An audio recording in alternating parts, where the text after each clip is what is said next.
Hello freaks! So, we're back with, well, I'm back with a Doctor Who book review. So, been a little while. I think the video, before the last one, before the big break that we had of 4 months, was actually a Doctor Who book review, for the Virgin New Adventures book, Cat's Cradle Times Crucible. Well, I'm happy to announce, as you could tell from the title of this video, that I have now finally gone around to reading Cat's Cradle Warhead by Andrew Cartmel.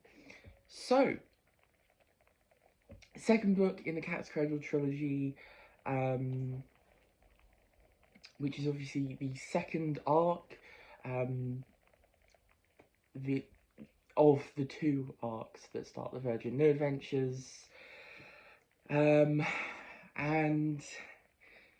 let's just get into it. So, first of all, I'm just going to go right out and say this was a 5 stars.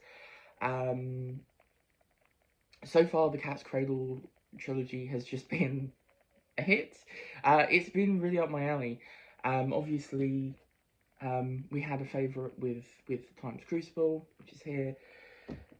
And this one continues in that trend of being a really unique spin on a Doctor Who story. Or, well, okay,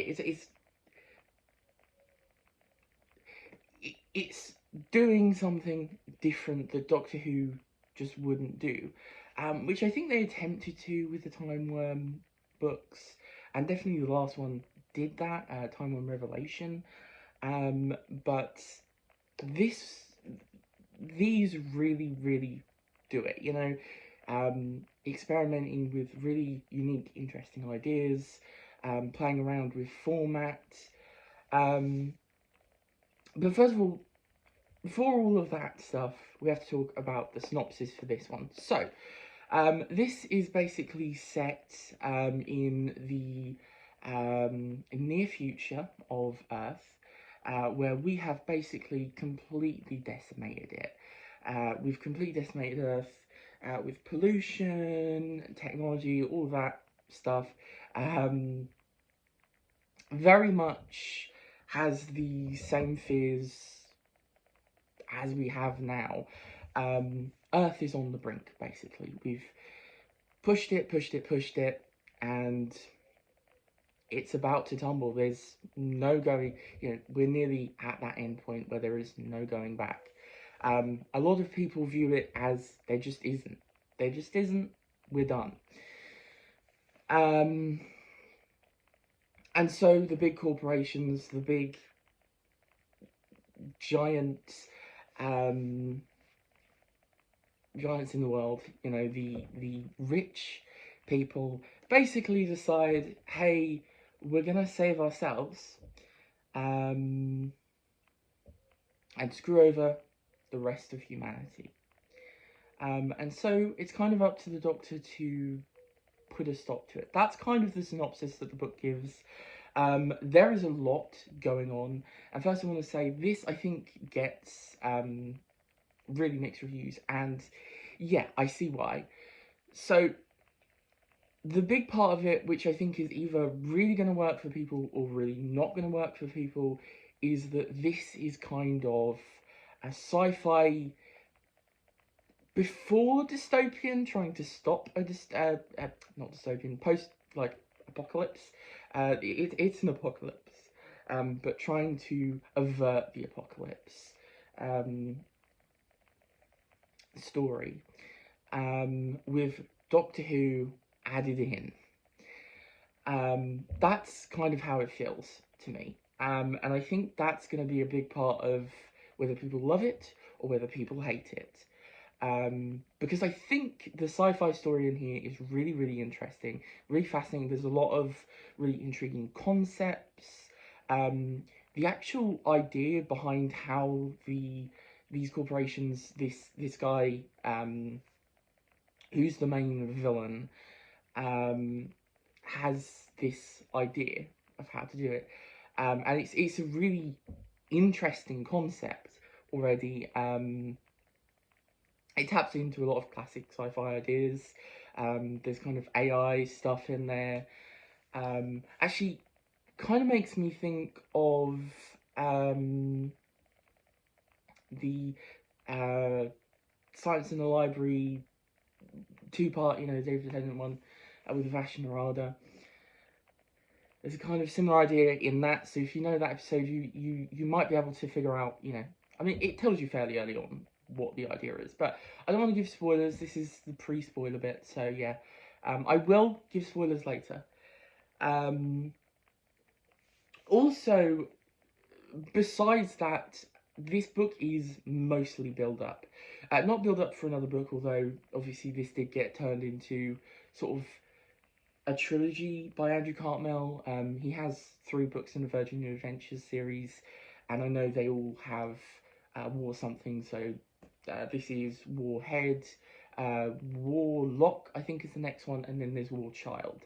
And it kind of acts as a trilogy. But yeah, no, this is a lot of build-up for a payoff right at the end of the book. So, there's a lot of characters introduced, there's a lot of just setting stuff up, not really knowing how it interconnects, slowly connecting. It's very much a puzzle book kind of book. A bit like this one, a bit like Time's Crucible, which I think is part of the reason I really liked it. I do love that sort of stuff. It's whether it comes together well, obviously. And I think this did. I think it came together really well by the end. Now, I do have problems. There are problems here for me, but I thought this was really, really, really well done, really fun. But I'll explain in a minute why that's kind of a difficult thing to say. But yeah, in terms of this, I had a really brilliant time, which is why I ended up giving this 5 stars. And I think the concepts in here are just really unique. But yeah, there is a lot of build-up. The Doctor doesn't appear a lot early on. It takes halfway through the book for Ace and the Doctor to come together to meet up, and really halfway for the Doctor to really become to really sharpen the book more, to become more than just a background character that pops up every once in a while. So obviously that kind of turns people off. I really like that. It's really playing into the mysteries of the Doctor. He really is the manipulator, the chess master here. He's toying around. He's 100 steps ahead of everybody. He's 100 steps ahead of us, the reader. We very rarely get any of his views. I think there's a few bits where it kind of comes from his point of view, but we very rarely get to see his internal monologue, or we don't really at all. So we don't know what he's thinking most of the time. We don't know what his plan is. We don't know where the story is headed, how any of these things connect. But I mean, you can see them connecting as it goes along, as the chapters progress and stuff. But yeah, it takes a while for it all to come together for the big, conclusion, the big finale, to see what the plan actually was. And I think it's worth it. I will say, slightly rushed ending, which dampened it slightly, but I think because of how it came together, even though it was rushed, it was still really well done. It was still really cool. But the major focus of this is Ace. We get a lot of Ace in this, as a lot of these books do. We kind of split the Doctor off and have Ace be the main character, which I always really enjoy because I think she's a good main character to have. And particularly in this one, we're seeing her continue to mature and, develop as a character, which I really, really like. And this one tackles interesting topics surrounding her as well.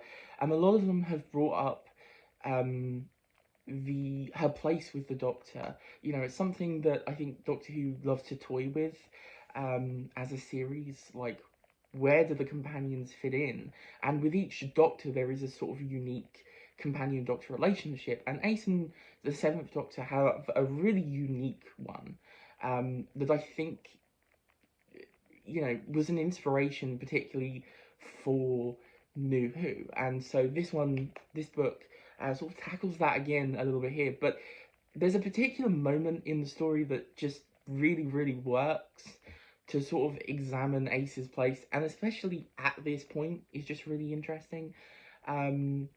She's sort of she's grown humongously by this point. And so it's kind of interesting seeing Ace question some things again, but like still know her place, still sort of like know who she is and stuff. You know, she knows who she is now. You know, she's really grown. So it's an interesting one, and it'll be really interesting seeing, because I know there's a lot of different things they you know, they really play around with Ace later on, and her character really changes and goes in a different direction. So I'll be interested to see how I feel about that, and how it might sort of feel coming from this as well, because there's some interesting stuff. But also there's a lot of focus on new characters that were introduced here. Now obviously none of them become companions, and you know, I don't think any of them come back. They might come back in the Paul Cornell one far later down the line that was like for the anniversary of the Virgin Adventures. But I really liked the different characters. There was a lot of really great stuff. You know, they played around with their flaws. Very flawed characters who had interesting, unique motives for what they were doing. A particular favourite actually is there is a character in here. I'm sorry, I don't have the character names written down. There is a character in here. She is kind of a secondary villain. Who works with sort of the main villain. She kind of ends up working with him, and she's great. I really like her. She doesn't appear a lot. She's really sort of at the beginning and at the end. But just those few bits where you see her as a character is just so well done. So yeah, I found that interesting, and she's quite a believable character as well. Like I feel like I know that person.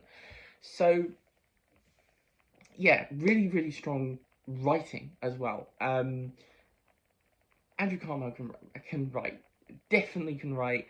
And I think this was the biggest thing for me that made it work as well, actually, is he's really good at tension. He's really good at tension. I said several times during reading this that I would have loved for him to have written a full-on horror book. But this definitely sometimes goes in that direction. There are some really horrifying moments. There is a section in this book that kind of comes out of nowhere, and there are a few bits like that where, you know, he puts these things that really surprise you. It does make it feel kind of messy, but in a good way. But there is a section in this book that kind of comes out of nowhere that switches something up, and it reminds me of a particular thing. I don't want to say, I don't want to spoil it, but there is a particular chapter. You will know it when you get to it, I hope. And it kind of goes full horror, and it's amazing. I really liked it. So I'd love to, you know, I would have loved to seen a full-on horror book. I don't think he ever did one of those, but yeah, this was great. This was so cool, and I love that aspect to it. Now, there are a few things I want to say. So, quickly, I will add that trigger warnings with this one. Very important. I think, especially because this is a Doctor Who book, people probably ain't gonna think about it all that much. I know the Virgin New Adventures is kind of known for being a bit darker, a bit edgy, and this is dark, edgy, gritty, horrible at times. Really nasty moments in here. But I think there's certain topics that are brought up in here that you just wouldn't expect. There was even a section in here that really got to me, and I had to put that in the book for a bit. So yeah, trigger warnings. There is a lot to do with, well, children. There's child stuff here, like child being harmed quite a bit. Yeah, the research needs to be done, I think, with this. So I will. Yeah, I think what I'm going to do is place a list of trigger warnings in the description box. I think that'd be a good idea, because you can then refer to it. You don't have to watch the video to get to this point to then see them. If you want to know what's in there, and you know, if you're referring people. But I just thought I'd bring that up because I know, you know, there may be some people, especially, I feel like there might be an influx now, what with Ace returning, people might want to read some of the books. And yeah, I just want to make it known. Keep that in mind. In terms of things that bothered me, like I say, I think there was some really rushed elements, and I now have to sort of get into spoilers. So there is a bit of a love story in this, which is, you know, there's a romance in this. I'd say less love story.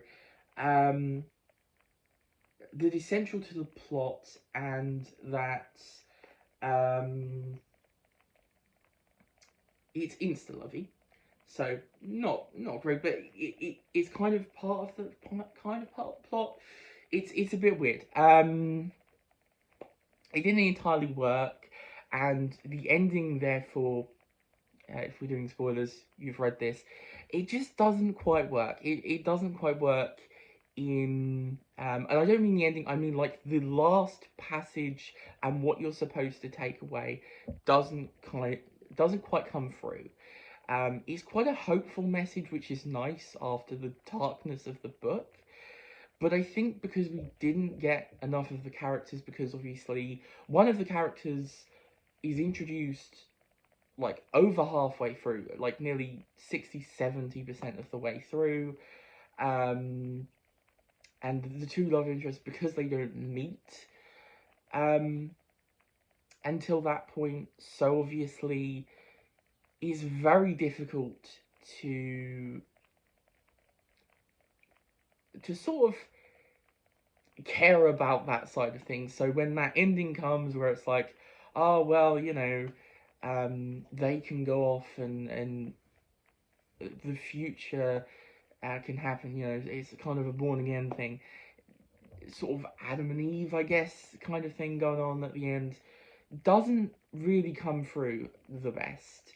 And also, this is kind of naive. It's kind of naive politically. You know, it's kind of got that 90s thing of revolution, but by that point doesn't really think beyond that. You know, there is a naivety to it. Kind of nice in a way. Because like I say, the hopeful ending kind of works, I think, to otherwise I think by the end it would just feel too heavy. So that does kind of counterbalance it, but I think most of my problems come from that end little section. It just does, it wraps up a bit too quickly. Also, I will say, I did mention it's messy, but it is kind of messy. Like, there's a lot just packed in here. It's not cohesive, to be honest.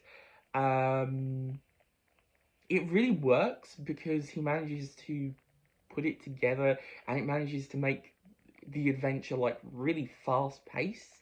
But when you look back, you kind of realize that it's kind of like a patchwork of ideas. So yeah. Now this does kind of sound very, like I say, yeah, it sounds quite negative in terms of how the hell have you given it a 5 stars with, you know, those problems in there. But I think again, I mean, firstly, bias, obviously, you know, that overrides it, but also, um, I think at the end of the day, I just loved it, whatever, you know, it was just really well done. And for me, that is a big part of it, you know. 5 stars really is, it's special to me. 4 stars is kind of equivalent to 5 stars in some ways, um, for most people. It's a bit confusing, but yeah,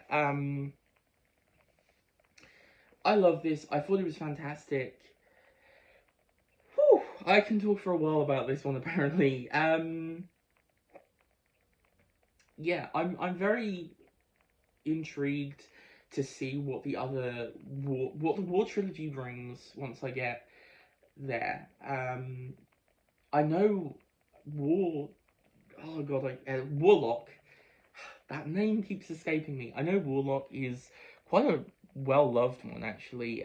Now it got fairly bad reviews, but I hear really good things about that one now. It generally gets good reviews, so I'm interested to see what that one does differently, because I think they're kind of similar in a lot of ways. Because this one definitely gets mixed reviews. But yeah, that is two 5 stars for Cat's Cradle books. I'm loving it. In terms of the actual arc stuff, it is in here and there's some nice callbacks and setup and stuff. Um, there's some interesting little things sort of keeping it there. To be honest, I think this is more. I think of the Cat's Cradle trilogy more as a thematic trilogy, or at least with these 2 books, because I think they're kind of similar in some ways. They're playing around with similar, not ideas, because they are very different in terms of what they're the stories, but like playing around with format, playing around with the idea of how you tell a story, how you construct and build one, the puzzle elements, character, what it means to be a Doctor Who story. That kind of feels like what this trilogy is. I don't know, maybe I'm talking complete crap, but it does feel that way with this. So yeah, love these 2. And so, of course, I only have one more in the trilogy, and that is the one that is the most hated. So, Cat's Cradle, Witchmark by Andrew Hunt. I'm I'm I'm intrigued. I'm interested to see this one. I'm actually quite excited for this one because I hear from people that this is more of just a fun romp. And I think some people get kind of disappointed. Like, if you enjoy the trilogy up to this point, you kind of want it to continue in that way. But I think because the 2 books have been so heavy, especially this one is so dark, it's going to be nice to go back to something like this, like Witchmark, which just is a good adventure and will, well, a lot of people hate it, but it's just a Doctor Who adventure. But with a little twist, there is a twist here, with this one being Doctor Who Does Fantasy, which for some reason they were Doctor Who writers just get fascinated by that idea. We've had it several times, TV series, books, you name it. I think we've done that sort of thing. So, but I haven't actually read one yet. Obviously, we have the Missing Adventures one with the First Doctor, and that I think there was a PDA that Paul Cornell did. Not PDA, I think it was an EDA, an Eighth Doctor Adventure. So yeah, it's, I don't know. They like that idea, but here is a V&A. I love the cover. It is one of the best covers they ever did. Honestly, all of the Cat's Cradle trilogy is beautiful. I love the whole thing. Most covers I love, but yeah, this trilogy has just stunning covers throughout. So yeah, I shall be very intrigued to see what this one does right, what this one does wrong, why it's not one of the favourites, how it wraps up or doesn't wrap up, and sets up other stuff, you know, with the cat's cradle and that. And yeah, after that, obviously, once I've read this, I will do a full review.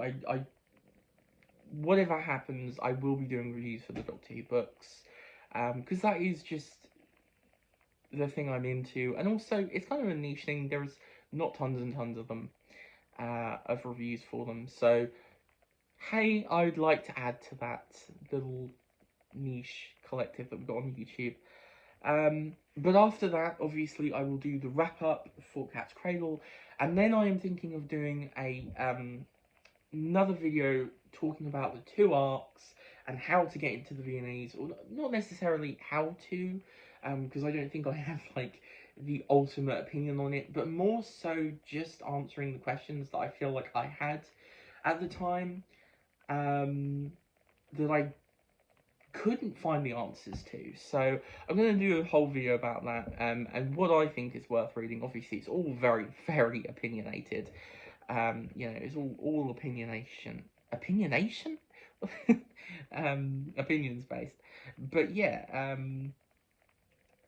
I'll try my best to sort of give an idea for the different people that may be going into this as well. Sort of some sort of objective views of it as well. Like, is this, objectively speaking, gonna be a way to get into the story? Like, could you read this without reading this? Would you actually understand or not? You know, some of those questions as well, because I feel like, especially with the Cat's Cradle trilogy, there was a bit of a mystery towards it. I think the Time Worm trilogy I knew quite a bit about, but the Cat's Cradle trilogy was a bit weird. It felt a little bit like not as many people had read it, because obviously it's the second arc.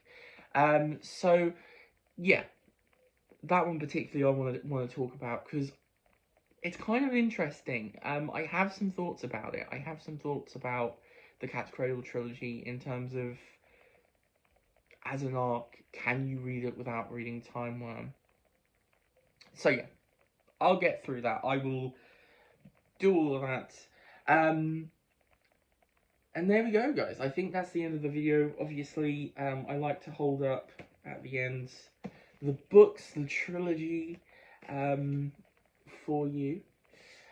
So I will see you in the next video. Obviously, if you liked this, you can leave us a like, subscribe, comment down below what you thought of Warhead if you've read it. Are you planning to read it? I'd be intrigued to know. Or does it sound like something you're into? Because, you know, if you've been sort of hovering, is this review enticed you or not? And then, do let me know what you think of this, but obviously no spoilers. Don't be an arsehole, basically. So, yeah, all of that good stuff. Obviously, links in the description. Don't forget the trigger warnings as well, if you plan on reading this. If you need them, they will be down there. And I will see you in the next video. Goodbye!